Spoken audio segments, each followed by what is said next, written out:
everyone. We are the Fighters. My name is Ariana, this is Gerardo, Sakina, and Amy.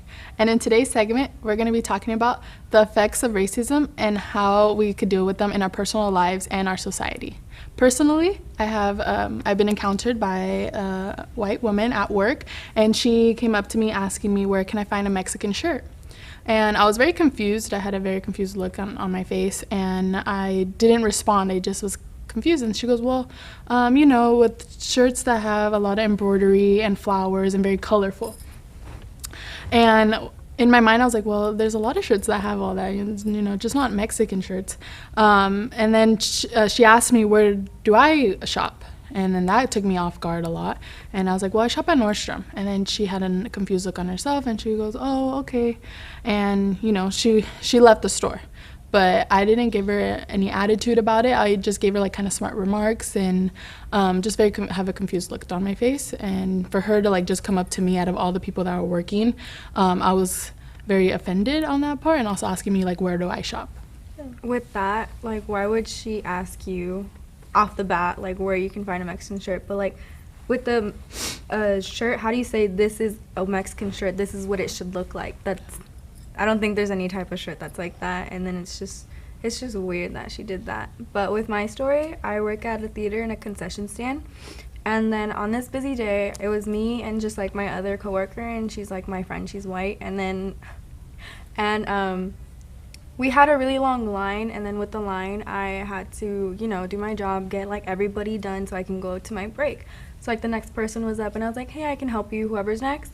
And there was this older white male, and then he looked at me, took 10 seconds, and walked away and looped back to the end of the line. And I just, in my head, I was like, why would he do that? Am I not good enough to help you? And what's up? I didn't get it. And then when it was his turn again, he waited until my coworker could help him. So I was like, oh. So pretty much you didn't want to be helped by you, yeah. Only by a white person. That is not okay.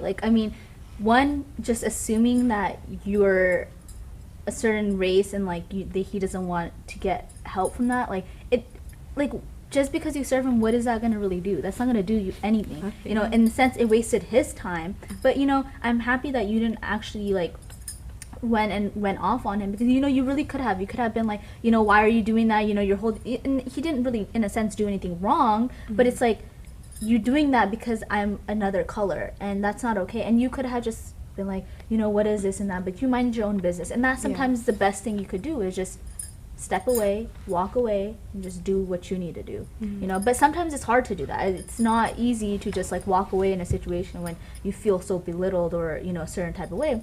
For example, this is my first racial altercation. Was I was 8 years old. Me and my mom were shopping at a department store, and I had a hijab on. It was just a throw on. It wasn't wrapped or anything. And this older, very old white lady, she approaches me and she says, take that off. And I said, what? And she said, take that off. We're in America. And I was like, oh. And then I kind of, in a sense, understood where she was getting at. And then my mom, approached us, and she's like, what's going on? And she said, we're in America, blah, blah. And my mom got so pissed off. And obviously this woman is attacking her daughter, and they start going off on each other. A lot of negative words, a lot of negativity was, talked about. And at the end of the day, my mom could have just walked away, and no one benefited from that argument. She didn't help understand what she did wrong, nor did my mom understand that, she shouldn't have done that. There was so much people around us, and no one stepped up, so it's not no one was willing to defend or anything. But what can you really do? And it's hard because a vulnerable child at that point doesn't know, or doesn't have a say, or understands or what does a terrorist mean, or what does and mom, I'm from here, Mm-hmm. And it is what it is sometimes, right? Yeah, because there's other ways that your mother could have reacted to it, but you can't control how you can't control how you feel, but you can definitely control your decisions and everything that you say. Mm-hmm. But you live and you learn. It's always how you take things and how you grow as an individual. Mm-hmm. For example, at work, it's not really a racial kind of thing. It's not a big deal to me, but to somebody it might be. At work, I'm not allowed to talk Spanish on the walkie. I can't say simple things oh, hey, estoy aquí, hey, I'm over here, oh, just stuff like that. Just just fast ways of communication. Yeah. And, you know, before you know it, I'm in the office getting talked on, like, oh, why are you talking like that, you know? I mean, it doesn't bother me because in a way I do understand, Yeah. but they take it so serious. And then, like, on another note, too, like, one time they needed a translator, and right away they're like, oh, you know, Gerardo, can you come to membership services to help us out with the member? And I'm like, I mean, I just brushed it off, like, okay, that's fine. I mean, it didn't really bother me, but to somebody else it would, because, like, they're assuming that I talk Spanish just the way that I look. Yeah. Like, do I represent, like, the Mexican people? I mean, you never know. I might not have even been Mexican, or I might not even been knowing Spanish, you know? And then that would have looked bad on them. Yeah. Yeah. And then some Hispanics don't even speak the language too. So that's another But that's the thing. thing, like if it makes sense if you in the walkie-talkie you would talk about like other stuff that didn't relate to work and you're just messing around, but you naturally are just trying to help another worker, employee, because they don't speak English that well. And you know, and that's what you were doing at the membership service. You're helping another employee. So why is it okay for you to be able to help only employee and not, you know, your only to help a customer, not your employee? And at the end of the day, it should be both ways, you know, and they shouldn't take it that hard and that serious at the end of the day, Yeah. you know. But, you know, it is what it is. And in this world, in this society, a lot has changed, you know. Specifically, America is very diverse. America doesn't, in a sense, have, like, one color that's, you know, designated. In a sense, yeah, like, a lot of people think, like, America's white, but there's so much diversity. But other nations have their specific, you know, color, their race and stuff. Like Indians, you don't see, like, other races dominant there. You don't, in, you know, Australians, you know, China, you see Chinese and such. And with that, why I bring that up is because there's these people with so much knowledge out there that are invited to come to America to help us improve and, you know, make our country a better place, but they refuse to come because of what is going on in our country with racism. They're scared to come. Why should they be accepted because of their knowledge, but not because of their race? If there was some ordinary person coming to America, would they have received, you know, racial altercations or anything? It's because of their knowledge. They're put on a higher standard, but we should all be equal. It shouldn't be one race is superior to another. You know, we're all just trying to better the country at the end of the day. And then with that, people probably think that it's bad to come because of our president that we have now. Yeah. It's like, okay, he doesn't want us to come over and, like, to help you. Yeah. And it's like, he's done a lot, and it's not positive. Yeah, I would say that Donald Trump did start. I mean, racism has been happening for like ever. Yeah. But having him come here and talking down upon a lot of different cultures and ethnicities, making you know, a lot of people making it seem that it's okay for everyone to be racist to one another and say these comments. And it's not how people say, it's like it's what they say and how they say it. Language is key. Yeah. How you say things and how, like, other people take it. Yeah. It's And I would say he has done a strong effect on a lot of Americans, because they then see our leader saying all these things that they think it's okay and that we don't belong here and that we shouldn't be here, because they think that we don't bring any positive or good things to this country.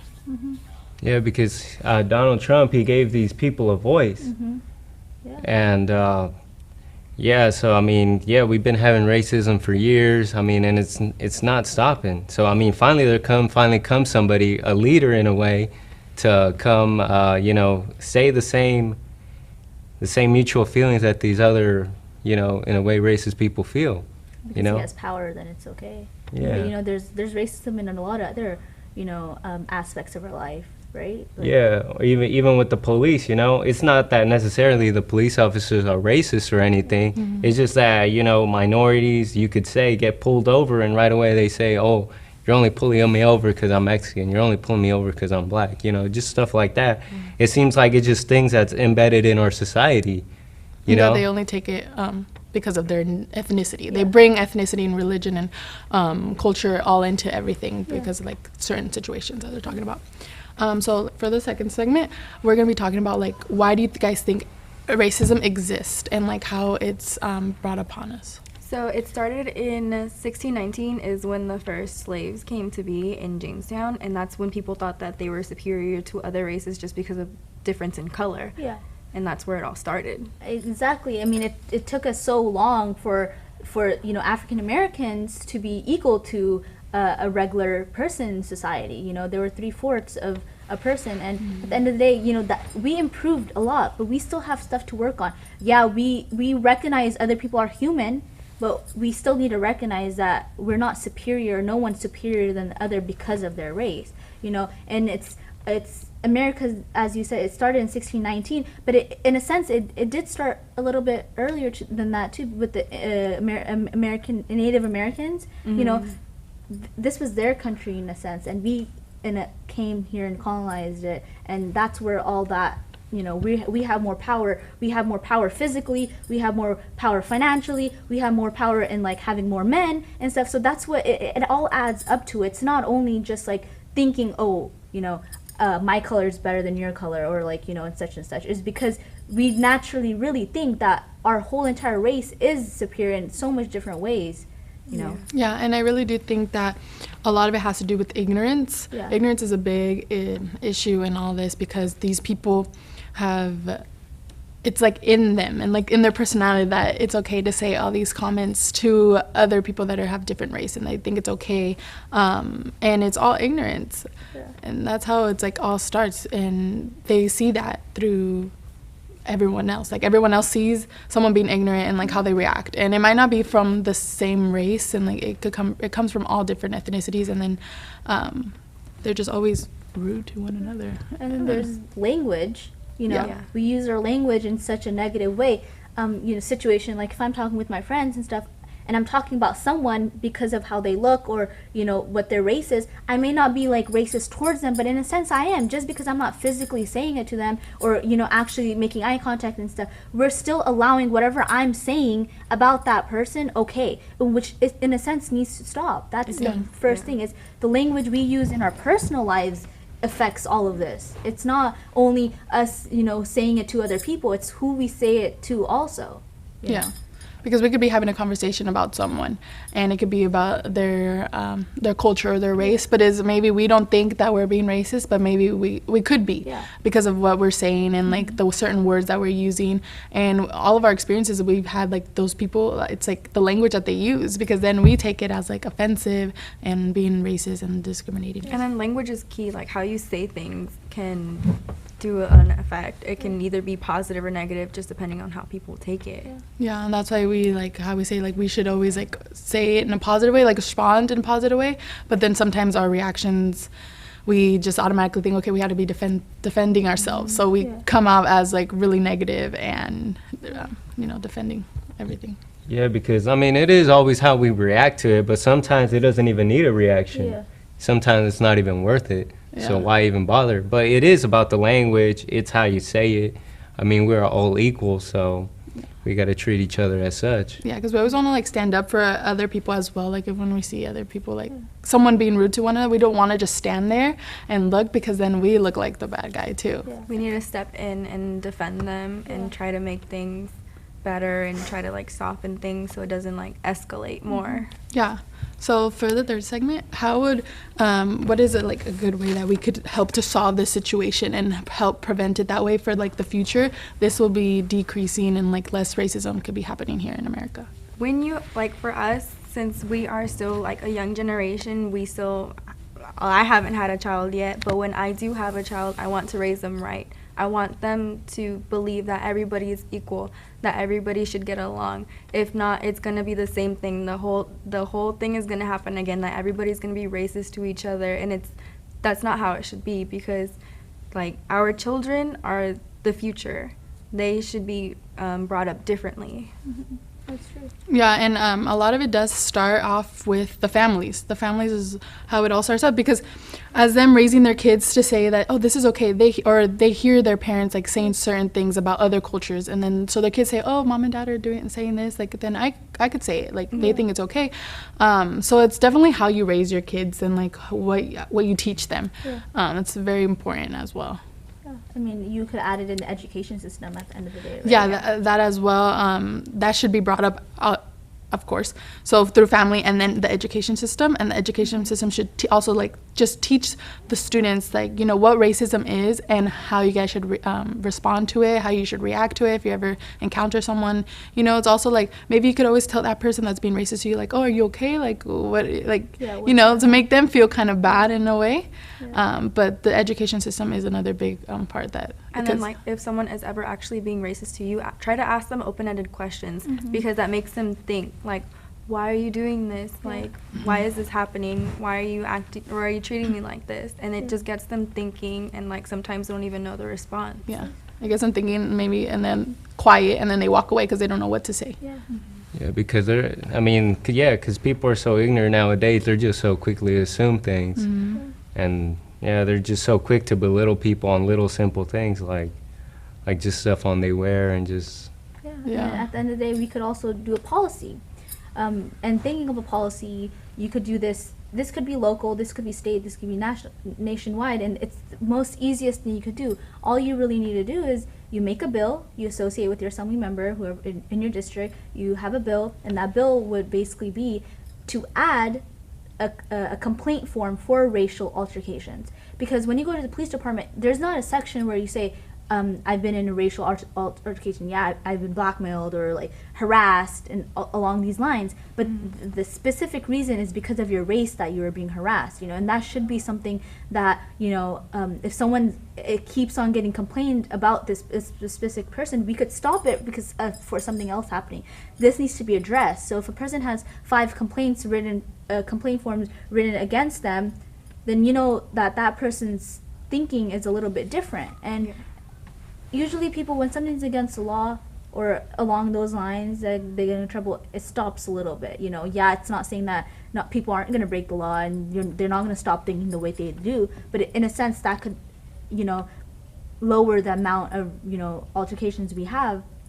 And that's such an easy thing to do, and you know, just basically redo the complaint forms, just have like a section for that, you know, explanation aspect of it, and then, you know, you just print it off and you just give it and it might even help them like rethink like what they're gonna say, and their actions towards this person, like, oh, is it really worth saying this rude comment? Like, they need to think about different ways that they could say it and ask them these questions, because if it is about like their culture and ethnicity, there's ways you could ask them in a nicer, polite way, not just straight up saying, like, oh, where can I find this Mexican shirt? And then that wouldn't cost any funding, right? No, that wouldn't. That's, and necessarily, you know, they redo their complaint form, so when the next year, when they reprint, that's all. It's just going to be added on there. Yeah, and hopefully that can make a difference, and for the kids too that are coming up in this generation, because they are our future. They are. The biggest thing is just walk away with positivity. Yeah, right? kill them with kindness. Yeah, of course. Yeah, because I mean, with that policy, it can start somewhere. I mean, it could fail, but you know, we got to keep pushing it for us individuals to get along. You know, like you may think a certain manner, I may think a certain manner.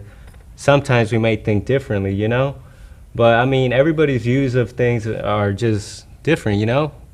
But as long as everything has good intentions, and yeah, we all have our own sense of justice. We all really do. So who's really right here? Why can't it just be better if we all just get along together as a people? Yep, we have to make a change. It would make a change. All right, well, thank you so much for tuning in. Hopefully, it has changed your perspective on how to react towards racism, and tune in next time.